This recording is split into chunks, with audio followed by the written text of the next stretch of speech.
dari ya saku-saku masing-masing lah untuk sementara, karena dari pemerintah juga golongan kuasa belum sampai. Assalamualaikum warahmatullahi wabarakatuh. Berita olahraga Uronyo. Ada hana belanja, semangat hana kendu. Atlet taekwondo Aceh Utara gejak latihan dengan atlet taekwondo Aceh Timur. Atlet taekwondo Aceh Utara Uronyo Sabtu tanggal 16 bulan 10 tahun 2020 gabung latihan dengan atlet taekwondo Aceh Timur di Gor ID Sport Center. Latihannya nak sebagai silaturahmi antara atlet taekwondo Aceh Utara dengan atlet taekwondo Aceh Timur dalam rangka prapora tahun 2020 sanyo. Sabum Edi Dondong bak freelance news bahasa Aceh gemarit, walaupun tengahnya urangnya gelatihan hana belanja, tapi semangat atlet tetap hana kendu. Menyangkut prapora atlet taekwondo Aceh Timur, Long selaku ketua taekwondo ji memang agak ji bacut, agak lambat untuk latihan ji, dan dikarenakan karena dana hana memadai. Tetapi walaupun demikian, saya Long selaku ketua taekwondo siap untuk menghadapi prapora ke di Aceh Besar.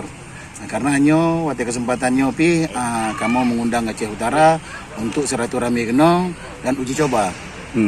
Dari atlet ji pelatih dan sekum ji sendiri turun kena untuk silaturahmi kena dan uji coba. Haba yang saban kepegasit oleh Sekretaris Cabang Olahraga Taekwondo Aceh Utara, Dedi Suryadi, kepegasit urangnya saban cit lagi Aceh Timur. Walaupun hana belanja sebagai biaya untuk latihan, tapi semangat atlet taekwondo Aceh Utara tetap hana kendu cit untuk gelatihan ikut prapora kalinya. Assalamualaikum warahmatullahi wabarakatuh. Kamu dari tim Aceh Utara saatnya sudah mempersiapkan atlet-atlet dalam rangka persiapan prapora kamu mulai dari bulan lepas. Walaupun dalam keadaan tertati karena bantuan dari pemerintah juga sampai hanya belum satu, tapi kami optimis untuk meramaikan prapora. Untuk biaya operasional pelatihannya dari mana ya, Pak?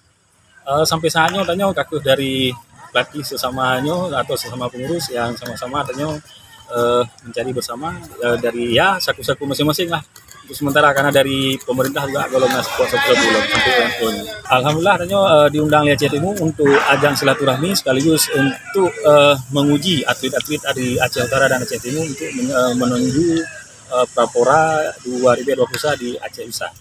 Aceh Utara ada atletnya sekitar 12 ro, yang faktor di 12 ro, 2 ro untuk pomse.